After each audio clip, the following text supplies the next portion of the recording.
Cette émission vous est présentée par Saint-Raymond, la ville de l'automobile. 4 concessions à votre service, même le samedi.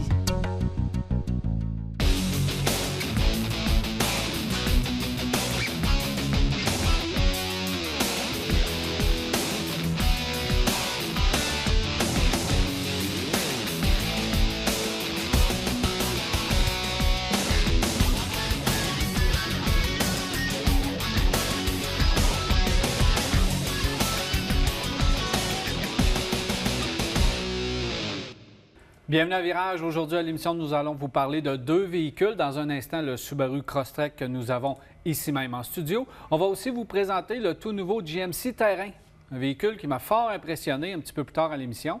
Et aussi, nous allons avoir Jean Guéroy avec nous qui va nous parler de mécanique. Et à la fin de l'émission, on le garde avec nous pour répondre à vos questions. Alors, Jean Guéroy va être aussi avec nous. Salut Marc! Salut mon cher! Comment ça va? Très bien. Alors Marc, plusieurs choses à l'émission aujourd'hui, plusieurs nouvelles de l'industrie que tu nous as préparées d'ailleurs. Effectivement, on va parler beaucoup du SEMA Show qui se déroulait à Las Vegas la semaine dernière. C'est pas juste des véhicules modifiés, ça? C'est pas mal des véhicules modifiés, mais il y a de plus en plus de manufacturiers qui sont là. D'ailleurs, je vais te montrer quelques voitures qui, d'après moi, il devrait y en avoir une ou deux qui vont tomber dans tes goûts. Bien hâte d'avoir ça.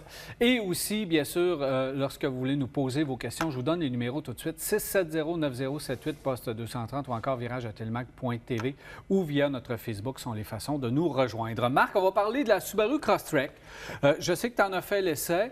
Moi, je n'avais pas encore réussi à toucher à ce véhicule-là. Là, maintenant, j'ai fait l'essai de ce tout nouveau véhicule. Il faut dire qu'ils partagent la même plateforme. Maintenant, chez Subaru, on a développé une nouvelle plateforme avec l'Impreza.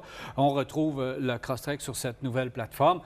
D'entrée de jeu, je dois dire que ça fait du bien au niveau de la nouvelle plateforme. On a changé un peu le style extérieur tout en gardant l'image du Crosstrek, en gardant le design qu'on reconnaît du Crosstrek. Et ça, c'est une bonne chose parce que je pense que le style est apprécié, le format est apprécié, donc on ne change pas une formule gagnante. Ça, je les comprends. On s'est-tu amélioré à l'intérieur? Incroyable. En fait, tout le véhicule s'est amélioré. Bon.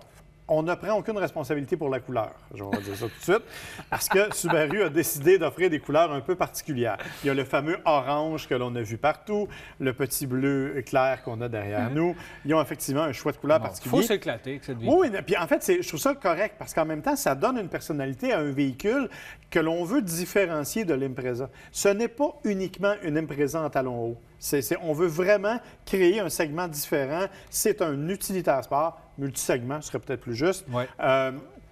Et vraiment, c'est un véhicule qui, comme tu l'as dit, s'est amélioré à plein de niveaux. La plateforme, entre autres, assure maintenant une bien plus grande rigidité. Nous, on a eu l'occasion de la tester, entre autres, dans des conditions hors route. On était allé tester toute la gamme des produits Subaru. On en avait d'ailleurs parlé à l'émission. Ouais. Et hors route, ce véhicule-là est impressionnant parce qu'il était capable de traverser des endroits qui, honnêtement, donnaient du fil à retordre au Forester et au Outback. D'abord parce qu'il y a un empattement plus court, mais aussi parce qu'il est super rigide et plus léger. Donc, on le sentait vraiment capable de surmonter les obstacles sans difficulté. Petit bémol au niveau du moteur, OK?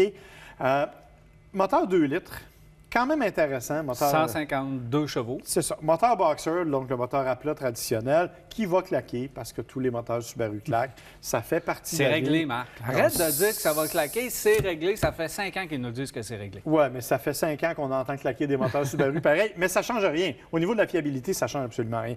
Sauf que c'est un moteur qui, puis tu le sais, on en a parlé un peu avant l'émission, quand tu l'abordes la première fois, tu as l'impression qu'il va manquer de souffle. Oui, ça, c'est à faire attention. Et je pense que maintenant, il n'y a pas seulement le moteur à blâmer, il y a aussi les transmissions à blâmer parce que la chose et ce que les constructeurs recherchent, c'est de l'économie de carburant. Donc, c'est fait pour des départs très doux, très lents, pour économiser du carburant, et tu as l'impression qu'il n'y a pas de moteur. Tu te dis, voyons, ça n'a aucun bon sens, je n'achèterai pas un véhicule qui n'a pas de moteur de même. Mais on va devoir s'habituer, avec la réduction des cylindrées d'aujourd'hui, d'appuyer plus à fond pour aller chercher de la performance. Quand tu appuies à fond, c'est quoi qui arrive? Bien, tu entends le moteur. Évidemment, tu as du son un peu plus à l'intérieur de l'habitacle. Certains aiment ça, d'autres aiment moins, mais il va falloir s'habituer parce que ça va être la norme dans l'industrie. La CVT, c'est pas la plus mordante de l'industrie, donc tu as d'autant plus l'impression que là, qu'il manque de puissance. Mais lorsque tu fais révolutionner le moteur, tu t'y retrouves quand même un peu de puissance. Exactement, et c'est là que je voulais en venir, c'est que quand on est capable d'aller chercher vraiment la bande de puissance de ce moteur-là, il est tout à fait suffisant pour les besoins. Évidemment, si vous l'avez rempli de 5 passagers avec les bagages pour 3 semaines, ça se peut que vous souffriez un peu, mais c'est quand même pas un véhicule qui est conçu non plus pour une grosse charge. Oui, il y a un bon espace de chargement, pratique, agréable, mais évidemment, si c'est trop pesant, on va vivre avec. Je veux juste te reprendre sur quelque chose. 5 passagers du bagage pour 3 semaines, oublie ça, ça va être 5 passagers du bagage pour 2 jours. Oui, c'était une blague, évidemment. Là. À moins que tu mettes quelque chose sur le toit. Parce qu'il y a quand même d'espace, mais il faut faire attention, c'est pas quand même sa plus grande qualité. Non, c'est à moins que tu mettes quelque chose sur le toit. Là. Mais il y en a quand même plus que dans l'Impreza. L'élément qu'il faut toujours retenir chez Subaru, et ça pour moi c'est très important, c'est le rouage intégral qui est ultra efficace avec le Crosstrek. Je l'ai dit, on l'a essayé, nous, en route, même sous la pluie, et honnêtement, c'est extrêmement efficace. Ça fonctionne très, très, très, très bien. Et on a maintenant une gamme d'éléments de sécurité. Donc, le fameux, c'est le EyeSight.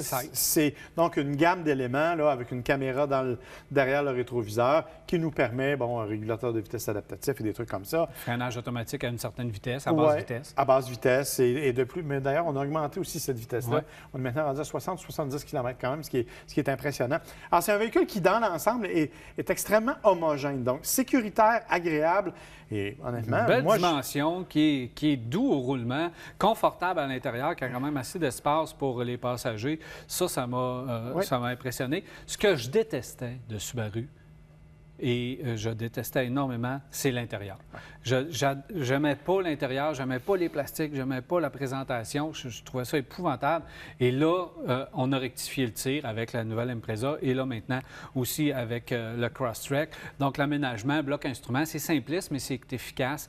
L'écran central du centre est beaucoup plus de grande dimension maintenant, c'est correct. Et l'écran tactile fonctionne très, très bien. On peut programmer notre cellulaire comme ça. On peut aller chercher notre information rapidement. Donc, ça, c'est un autre point amélioré. Les contrôles, bref, j'ai plus rien à dire concernant l'intérieur. Même la qualité des matériaux. Moi, j'ai été détenteur d'une Impreza pendant 3 ans et c'était des plastiques qui se rayaient facilement. Mon épouse avait une bague et je savais exactement où elle avait passé la main quand t'as plus ça. C'est vraiment quelque chose de beaucoup plus résistant. Honnêtement, pour à peu près 30 000 ce véhicule-là, c'est un choix qu'il faut tout équipé, mais ça démarre à 24 ou 25 000 prix de base pour un véhicule comme ça, traction intégrale. Dans le marché, c'est le prix d'une Corolla tout équipée. C'est moins cher qu'une Corolla tout équipée ou une Civic tout équipée. Alors, pour nous, ici au Québec, dans l'ensemble, c'est un véhicule qui est bien conçu avec une traction intégrale, il ne faut pas l'oublier. Donc, on peut affronter les 4 saisons facilement avec ce véhicule-là. Alors, bien impressionné. On le vante et à raison.